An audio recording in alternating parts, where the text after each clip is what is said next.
ganteng terus. Ngejreng sih. Gelaran Bang Jamal. Bangun jangan malas ya. Iya. Seperti janji kita ya Bang Seperti ya. janji kita pada Mitra Zaman Siar, ada apa sih di jam 9 nanti? Betul. Kita mau ngobrol-ngobrol seru nih. Pokoknya tentang kesehatan tadi. Iya, kita tadi sudah spill di segmen-segmen awal. Iya. Kalau hari ini kita bakal ngobrol-ngobrol seru bersama salah satu dokter dari Rumah Sakit Tiara Kota Bekasi. Asik ya. Nah, kita udah kedatangan Pak dokternya nih ya, Udah ada langsung ya. dong, sudah ada dong. Jadi ada dua cowok ganteng, ada satu cewek cantik. Nah, iya dong pasti. Iya, mau langsung disapa aja nih Pak Dokter yang pagi ini semangat banget nih.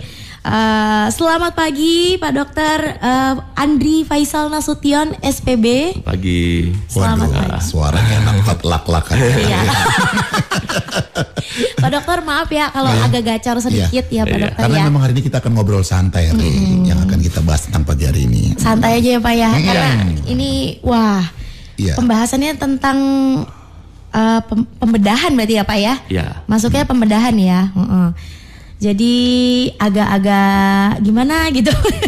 Iya, memang harus. Ini penting banget ya. Jadi selain untuk mengedukasi, Mitra Zaman Siar juga bisa bertanya langsung sama Pak Dokter. Nanti kita buka WhatsApp-nya ya Bang ya. Iya. Jadi untuk Mitra Zaman Siar yang pengen tahu nih, pengen banget bertanya tentang tema kita hari ini tentang laparoskopi bedah, bisa banget bertanya di WhatsApp-nya Algangga di mana Bang? Ya di 0811861003. Betul. Nanti juga kita harus tahu tentang pengenalan laparoskopi bedah. Ini karena ada kopi-kopinya. Gua aja tadi hampir nggak tahu Re. Makanya kita tanya langsung sama Pak Dokter kita tuh Re ya. Iya maksudnya untuk kebanyakan atau orang-orang awam mungkin ya Bang ya. Kita mungkin pengen tahu nih, langsung aja kali Pak Dokter ya. Tapi sebelumnya boleh nyapa dulu deh Mitra. Pak Dokter sapa dulu buat Mitra Elgangganya lagi dengan kita. Selamat pagi Mitra Elgangga. Saya Dr. Andri Faisal Nasution, spesialis bedah di Rumah Sakit Tiara Bekasi. Mungkin kita hari ini mau bicara-bicara santai tentang laparoskopik bedah. Apa sih sebenarnya itu? Ya. Nah itu. Oke, jadi kita udah tahu temanya apa. Pak Dokter juga udah siap nih kayaknya buat ditanya-tanya ya. Ya, semangat tapi ya Pak Dokter ya. Semangat dong, gue semangat. Meskipun tidak melihat senyumnya tapi matanya berbinar-binar ya Pak Dokter.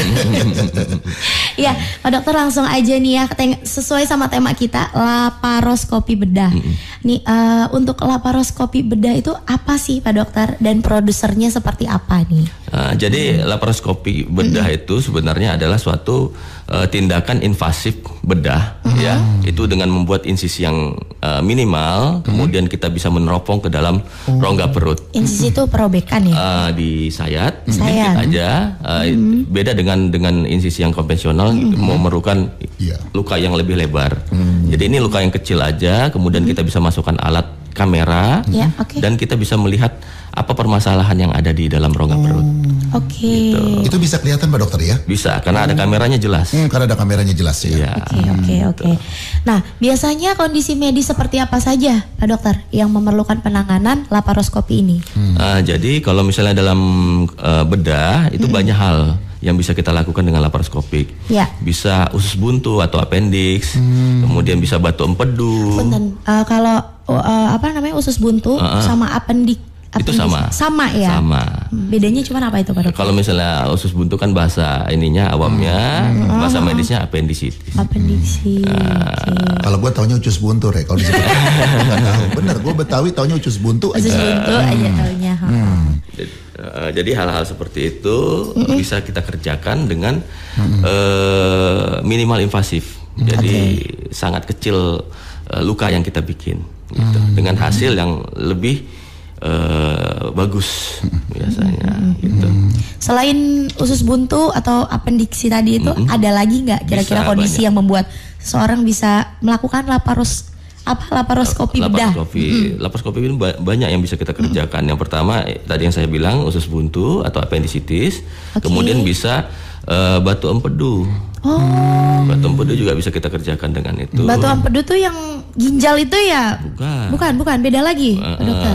Di empedu dekat hepar, dekat hati, yang sebelah kanan atas. Biasanya gangguan apa tuh, Pak Dokter? Biasanya itu gangguannya nyeri di perut kanan atas sampai ke belakang, kemudian rasa panas gitu, Pak Dokter. Ya, nyeri pada saat kita tarik napas ditekan gitu nyeri, gitu. Kemudian kalau misalnya kita habis makan makanan yang berlemak itu nyeri. Dan itu paling sering pada 4F. Apa tuh, Pak Dokter? Fat, gemuk, female, perempuan, 40, 40, sama fertil. Lagi subur. Oke. Jadi harus diwaspadai juga nih ya, Pak Dokter ya, untuk perempuan 40 tahun yang ngerasa punya berat badan agak berlebih ya, Pak Dokter ya. Jangan-jangan kita nih berdua berlebih. Jangan tapi sampai lah. lebih seringnya itu ditemukannya di perempuan ya, Pak Dokter. Paling sering paling banyak tapi, di perempuan. Tergantung pola lifestyle-nya juga. Ya laki-laki juga banyak juga. Banyak juga. Nah, jadi peringatan juga ya. Tuh kan gue kalau konsultasi gini gue jadi gue yang deg-degan, Re. Soalnya dia penyakitnya banyak, Pak Dokter. Banyak, Pak Dokter, apalagi mau tanggung bulan gini, Pak Dokter, penyakitnya nih ya. Pak Dokter nggak nerima curhat. Oke, baik. Untuk resikonya sendiri nih, Pak Dokter nih. Mungkin pengen tahu nih kalau misalnya ada pembedahan pakai laparoskopi bedah nih, apakah ada suatu kondisi tertentu yang menjadi resikonya gitu, Pak Dokter?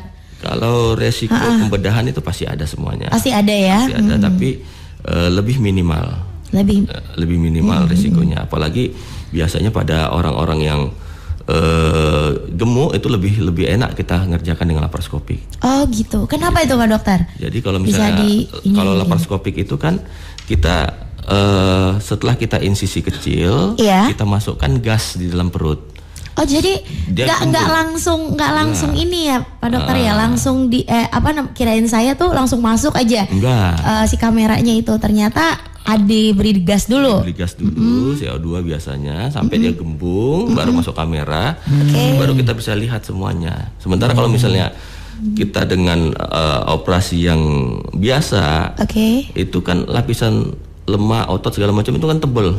Jadi lebih resiko kalau kita insisi yang biasa dibanding kita laparoskopik. Gitu. Dan penyembuhannya karena insisi kita kecil relatif lebih cepat. Gitu. Dan infeksinya pasti lebih minimal. Gitu. Jadi lama rawatnya juga lebih kecil, lebih cepat.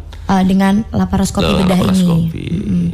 Biasanya kalau misalnya nggak ada tindakan laparoskopi bedah itu, ada ini nggak penyakit tertentu nih, dia tidak melakukan bedah laparoskopi ini, ada resiko atau konsekuensinya tertentu nggak gitu, Pak Dokter? Misalnya telat atau terlambat gitu. Jadi tetap aja semua bisa kita kerjakan dengan laparoskopi. Tetapi kalau misalnya dalam pengerjaannya kondisinya itu sulit, tetap harus dibuka juga. Harus tetap dibuka harus ya. Dibuka. Jadi misalnya pada beberapa orang yang lengket hebat pada saat kita kerjakan tidak bisa kita evakuasi organ yang harus kita angkat. Mau nggak mau harus kita buka juga. Jadi balik kembali ke konvensional. Gitu. Jadi ini adalah teknik pembedahan yang minimalis invasif ya, Pak ya. Ya, minimal invasif. Operasinya dilakukan melalui lubang kecil di perut. Nah, kalau yang dimasukin dari anus itu apa itu, Punten? Itu kolonoskopi. Itu beda lagi. Oh, beda lagi ya, berarti beda ya. Nah, untuk usia sendiri nih, Pak Dokter, ada batasan usia atau minimal usia tidak dilakukannya pembedahan laparoskopi ini? Untuk minimal usia mungkin hampir tidak ada ya. Tidak ada. Ya, karena anak kecil sendiri pun bisa. Kadang-kadang ada nggak, Pak Dokter? Ada. Pernah nemuin kasus anak kecil harus melakukan bedah laparoskopi? Dia biasanya dengan hernia. Oh, udah ada ya yang kena hernia masih kecil itu? Hernia pada anak-anak itu biasanya karena bawaan lahir dia. Jadi ada daerah yang tidak menutup secara sempurna, yang harusnya pada saat dia lahir dia menutup, ini tidak menutup. Itu bisa dilakukan dengan laparoskopik juga. Gitu. Jadi tidak ada batasan usia dan juga tidak ada minimal usia yang bisa melakukan bedah laparoskopi. Tapi kalau bisa mah jangan sampai ya sebenarnya ya. Kita harus sehat-sehat ya. Gimana Bang? Ada yang mau ditanya nggak? Iya Pak Dokter, kalau keunggulannya Pak Dokter, keunggulan dari laparoskopi ini Pak Dokter, keunggulannya. Kalau keunggulannya sendiri ya seperti saya pernah tadi bilang ya, yang pertama itu pemulihannya cepat. Lebih cepat ya? Ya pasti pemulihan cepat. Kalau orang Betawi bilang cepat warasnya. Ya. Biasanya misalnya kita operasi usus buntu yang biasa itu mungkin 2-3 hari baru pulang pasiennya. Ini mungkin bisa besoknya udah bisa pulang. Oh gitu.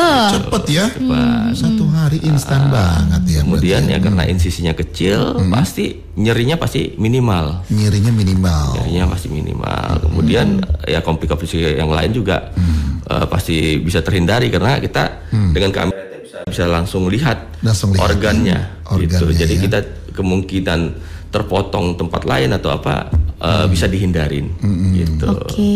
Kemudian ya karena insisinya kecil, pasti secara estetiknya juga pasti lebih bagus lukanya. Gitu. Lukanya tidak terlalu.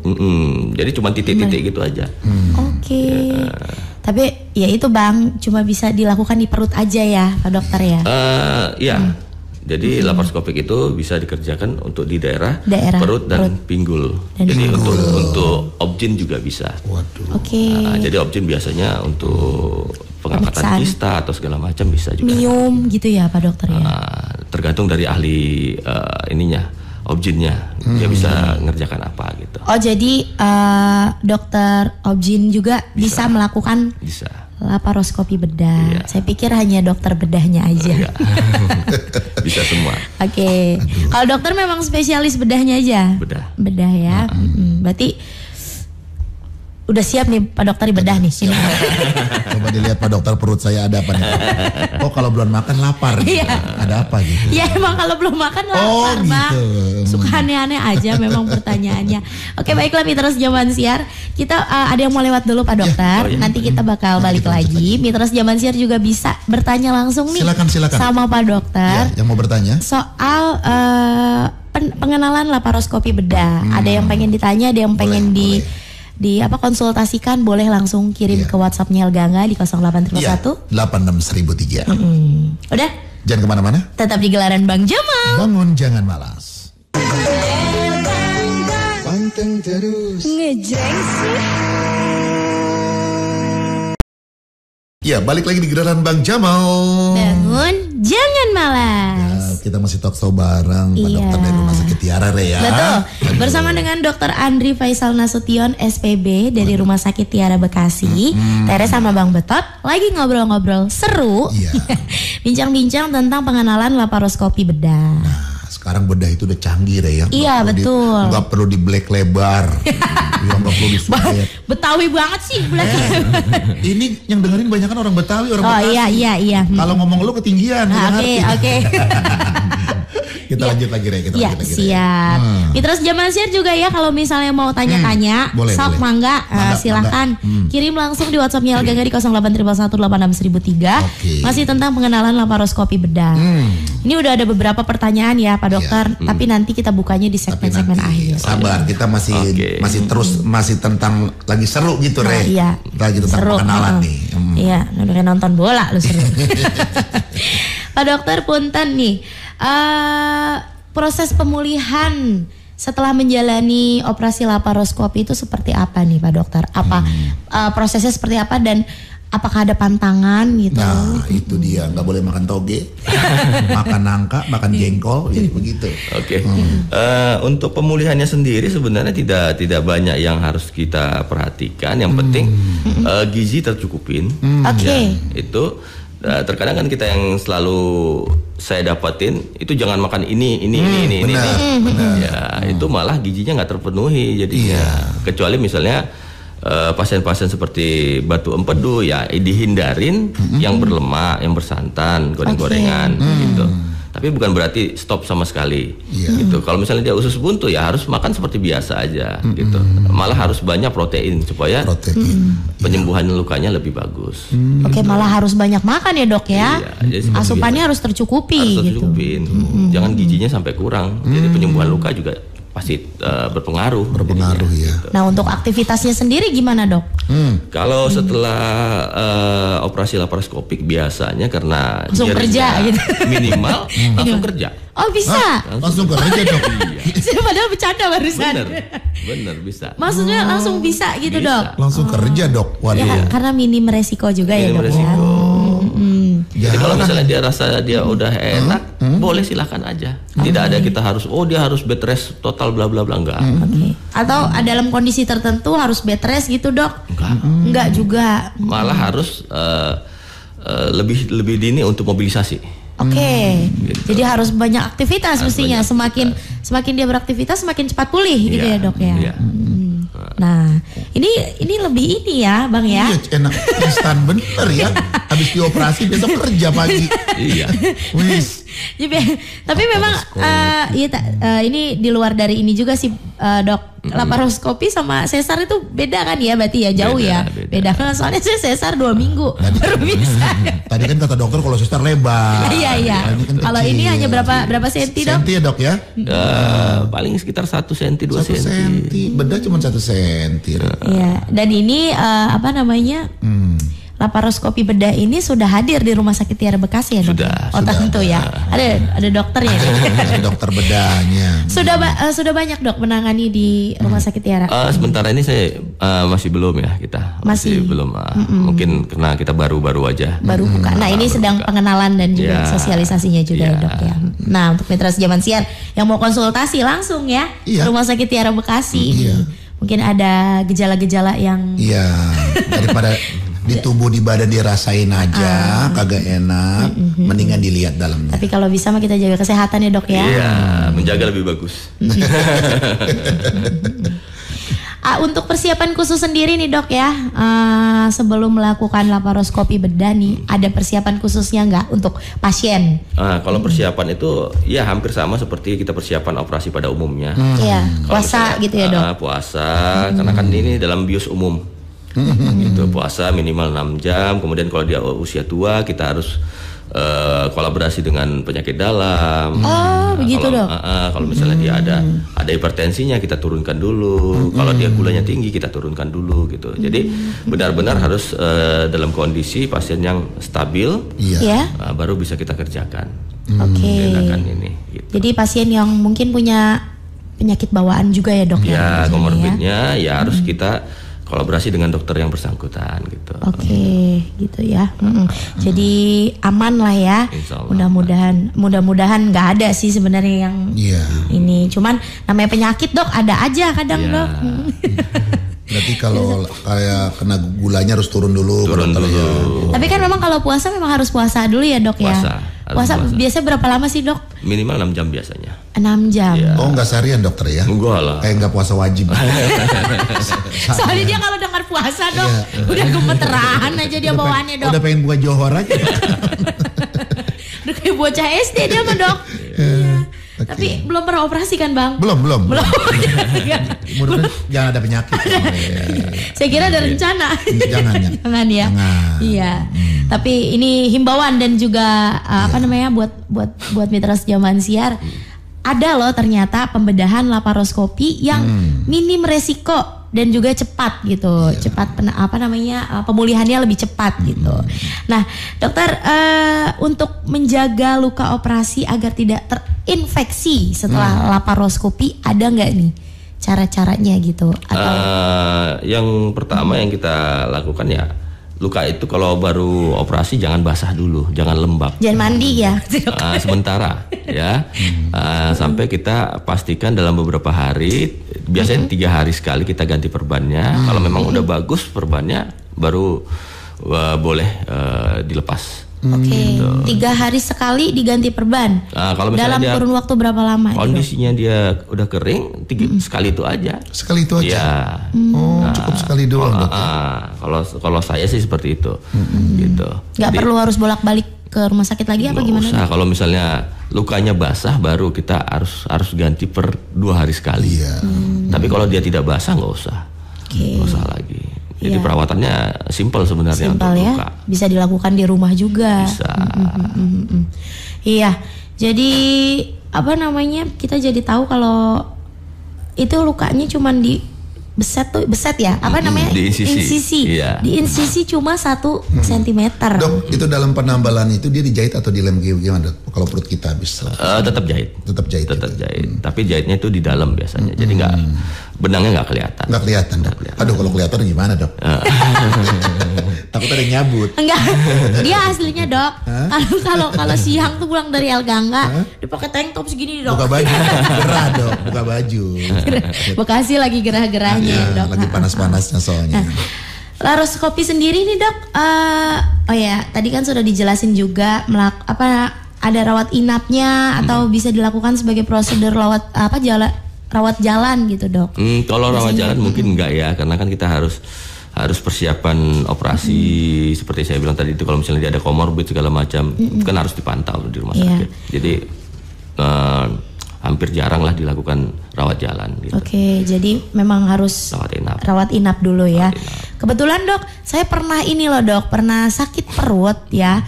Udah sampai yang melilit sekali. Tapi saya dibawa ke UGD jadinya. Jadi memang kalau sakit perut itu memang udah gawat darurat ya, Dok ya? Ya, itu kan udah kolik abdomen namanya. Jadi memang harus penanganan lebih lanjut. Jadi harus dicari tahu penyebab koliknya itu apa gitu. Oh, itu kolik namanya ya, Dok ya. Penyebab nyeri perutnya itu apa. Iya, jadi saya kira saya bisa rawat jalan gitu. Ternyata langsung dibawa ke IGD langsung.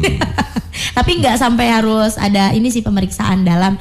Disuntik waktu itu langsung apa? Tapi suntiknya 4 kali gitu. Oh gitu. Dengan dosis tinggi sepertinya. Apa bahaya apa enggak sih, Dok, kayak gitu? Saya nggak tahu juga sih apa yang dimasukkan ya. Iya ya. Cuman setelah ini nggak apa-apa ya. Sebentar saya tanya sama dokter dulu ya. Maksudnya cuman setelah saya disuntik itu saya ngerasa kayak melayang, Dok, gitu.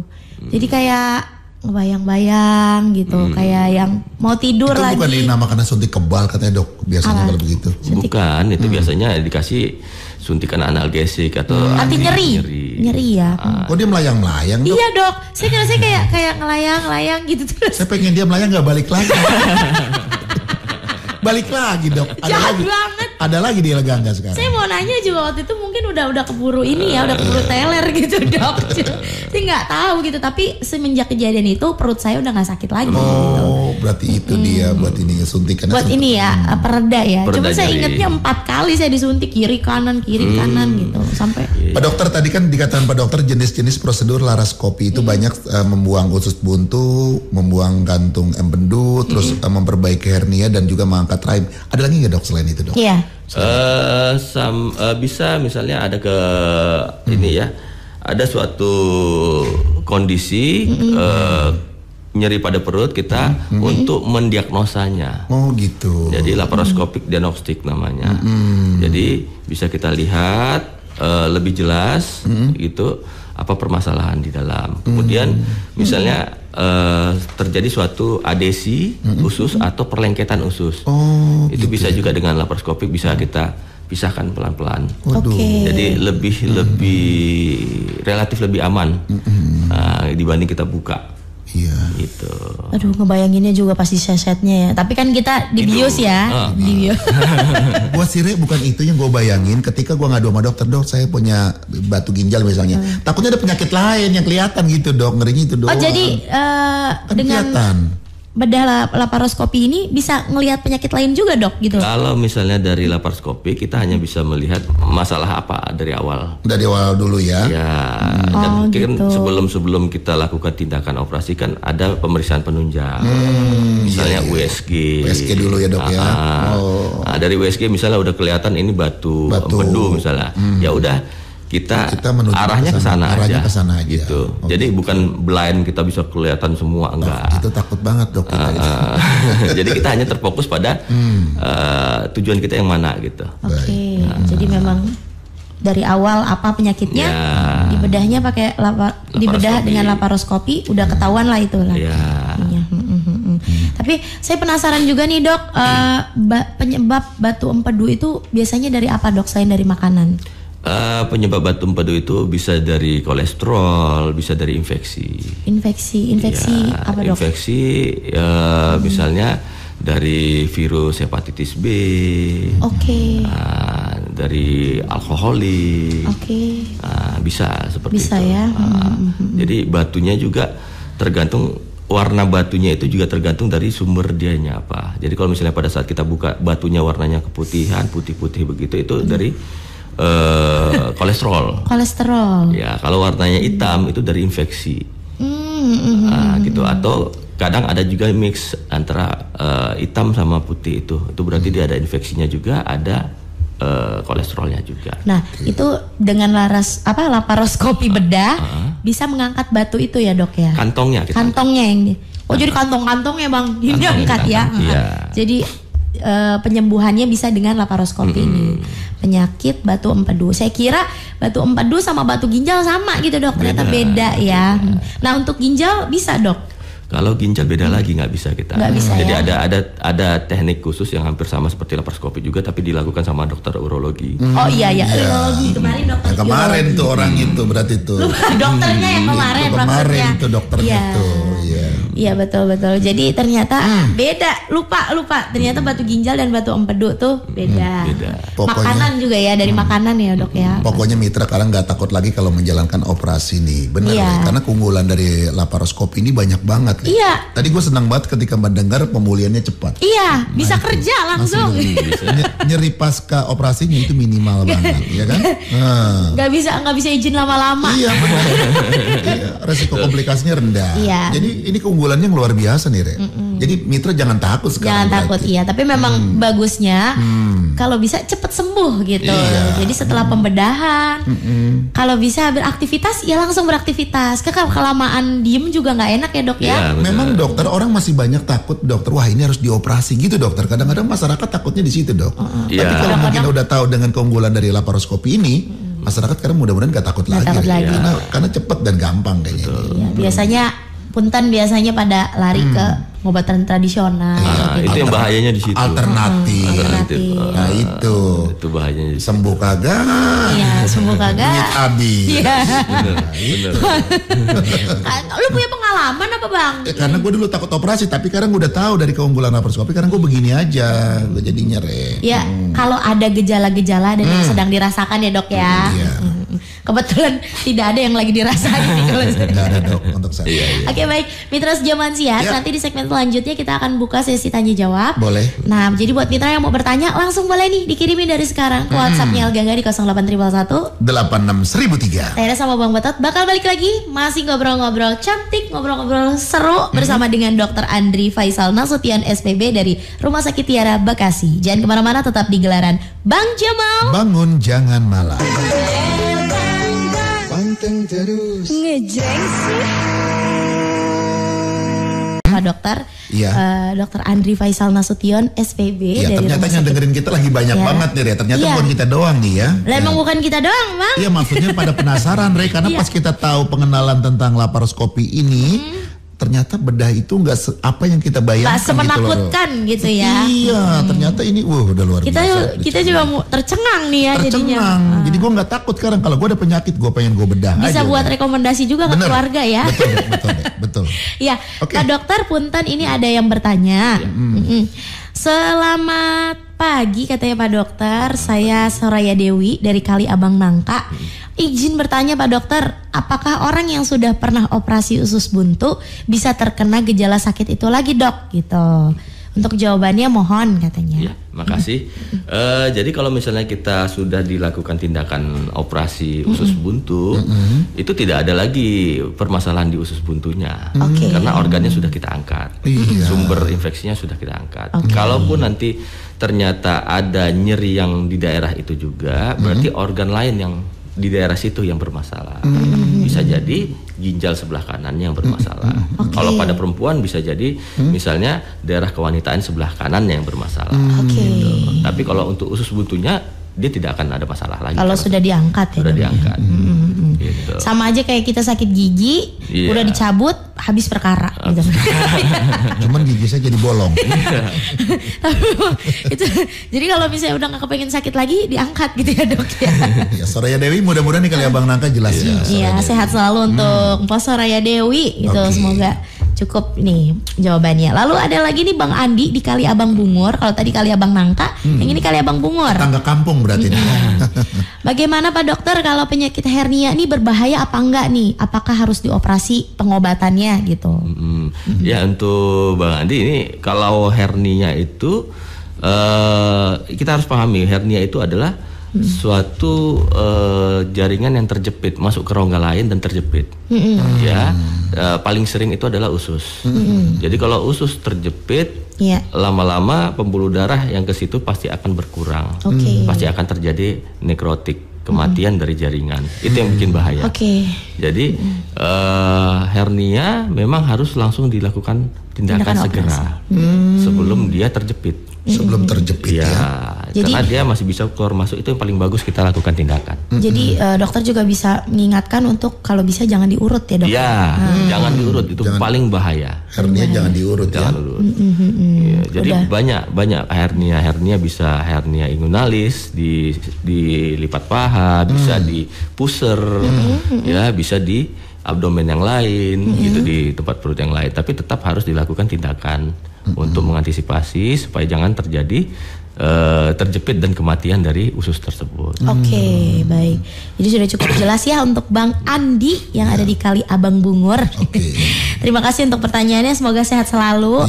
Lalu ada lagi ini Kakak Rosa di Bekasi, pengen bertanya dok, bagaimana cara dokter menilai keberhasilan laparoskopi bedah sendiri gitu? Ya, kalau keberhasilan laparoskopik yang pertama pasti kita bisa lihat pada saat kita intraoperatif. Intraoperatif permasalahan bisa diatasin, pendarahan tidak ada. Nah, dan organ yang dituju itu memang benar-benar terangkat dan tidak ada terkena organ lainnya. Itu yang pertama. Yang kedua, pemulihan si pasien kita lihat harus cepat. Gitu, dan minimal nyeri gitu. Jadi dari 3 hal ini kita udah bisa pastikan tindakan kita itu berhasil gitu. Kalau misalnya dia masih nyeri, berarti ada something wrong yang harus kita tuntaskan lagi, diperbaiki lagi gitu ya, lagi. Ya, jadi kalau misalnya sudah melakukan tindak laparoskopi tapi besoknya udah bisa kerja, udah bisa aktivitas, berarti itu berhasil ya dok ya. Sebenarnya sih dari intraoperatif sih udah bisa kita tahu ini berhasil atau tidak. Gitu. Karena kan kalau misalnya ada penyulit kan harus kita buka lebih lebar. Tapi kalau misalnya tidak perlu kita buka lebih lebar, berarti kan udah selesai. Gitu. Jadi tindakan kita sudah berhasil. Itu. Saya juga mau tanya dok, kalau untuk proses laparoskopi bedahnya itu berapa jam nggak dok? Ada berapa waktunya, berapa lama biasanya? Kalau ini sih tergantung dari skill dokternya. Gitu. Kalau itu, jadi dokter yang sudah berpengalaman. Insya Allah saya bisa 30 menit. Kalau dokter betot maksudnya. Kalau dokter betot. Tergantung sih. Kalau misalnya ya macam guru saya misalnya, dia misalnya appendix bisa cuman 1 jam udah selesai. 1 jam kelar dok ya? Kelar gitu. Itu 1 jam itu tercepat ya dok ya? Bisa lebih kurang dari itu. Tergantung dia ininya jam kan. Terbang jam mungkin terbangnya. Jadi itu kan masalah skill. Masalah skill. Tapi umumnya biasanya berapa jam dok? Ya sekitar 1 jam. Sekitar 1 jam ya pembedahan laparoskopi. Kalau batu empedu mungkin lebih lama. Karena kan lebih complicated organnya. Gitu. Berarti dilihat juga penyakit dalamnya dokter ya. Oke. Jadi sebenarnya sesuai juga nih sama pengalaman dan jam terbang ya. Jam terbangnya. Pembedahannya gitu. Kalau dokter betot bisa 2 hari belum. Masih saya lihat dulu penyakitnya nih dalamnya apa gitu re. Udah mau sadar bius lagi. Karena gue masih ngeraba-ngeraba re. Ya, makanya emang gak cocok jadi dokter bang. Makanya gue gak mau jadi dokter. Dia MC bang, MC dangdut. Ya. Ada siapa lagi re? Ada ini bentar.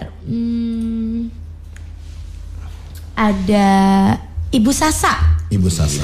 Selamat pagi Ibu Sasa di Cibubur. Mau bertanya dok, orang yang udah diangkat empedunya semenjak abis operasi itu kenapa porsi makannya jadi sedikit ya dok? Beda sama dulu katanya. Sebelum ada operasi. Terus gimana nih dok? Kalau makan nih dalam posisi duduk, makan kayak berhenti di ulu hati katanya. Makanya kayak penuh rasa pak. Penuh katanya di ulu hatinya. Padahal cuma sedikit makannya. Setelah setelah pengangkatan batu empedu. Oke, makasih. Jadi kalau kita masih ada kantong empedu, itu kan cairan empedu yang dihasilkan oleh hepar itu kan berkumpul dulu dia di kantong empedunya. Pada saat empedu itu kan basah, ya, masuk makanan ke lambung, itu sifatnya asam.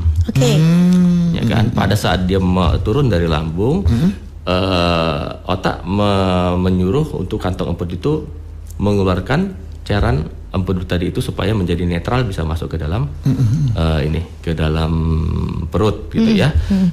Jadi pada saat kantong empedu tidak ada, itu cairan empedu itu langsung tanpa harus dia ditampung lagi. Kalau ditampung itu dia dikentalkan.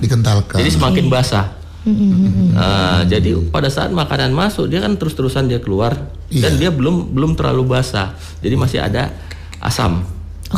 Permasalahannya sebenarnya di situ. Tapi lambat laun tubuh akan beradaptasi. Beradaptasi gitu. Ya mungkin dalam beberapa bulan masih terasa perutnya sebah gitu, begah gitu ya. Tapi lambat laun dia akan bisa beradaptasi kok.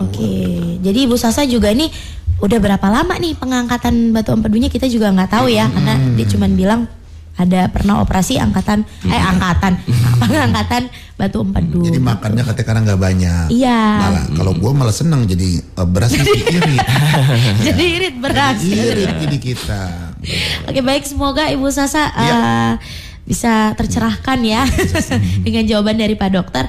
Lalu Pak Dokter ada lagi pertanyaan ini, pertanyaannya pertanyaan tentang operasi. Apakah Pak Dokter untuk amandel harus dioperasi, Dok, katanya? Penyembuhannya bisa nggak tanpa operasi? Kalau amandel termasuk juga dalam ini kan, Dok ya? Enggak, kalau amandel beda ya? Itu kan ke THT ya. Iya, tapi THT. bolehlah saya jawab sedikit ya. Jadi kalau misalnya tonsilitis atau amandel itu dia ada grade-nya. T berapa? Yang maksimum T4. Kalau dia udah sampai T4 memang harus dilakukan. Harus diangkat ya. Jadi memang harus berobat, Bang.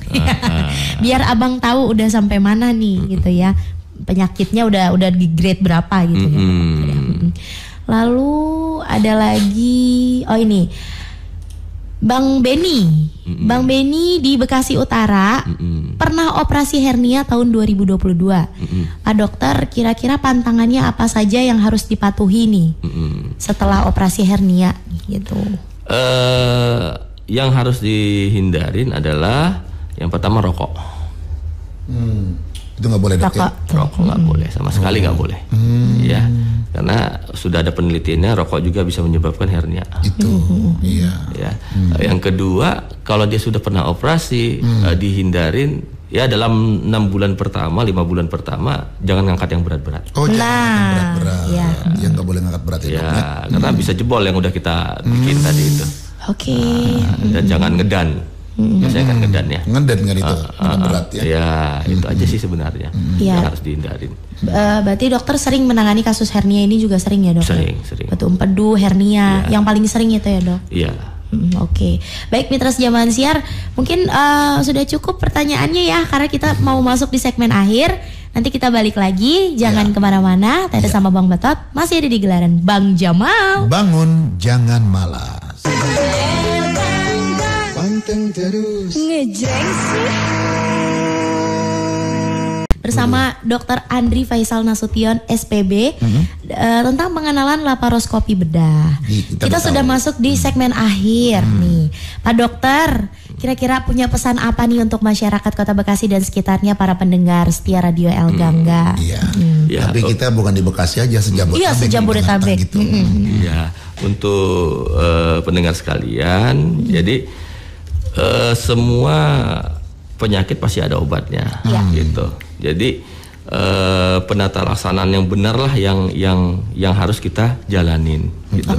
Ya, untuk sekarang ini udah ada alat laparoskopik yang minimal invasif dengan penata laksanaan yang lebih cepat, penanganan lebih akurat dan minimal rasa nyeri. Jadi jangan kita ragu lagi untuk mengkonsultasi kalau kita ada permasalahan di daerah perut, gitu. Jangan kita mengambil alternatif yang kita belum jelas, gitu. Mungkin itu yang bisa saya sampaikan, gitu. Nah, betul.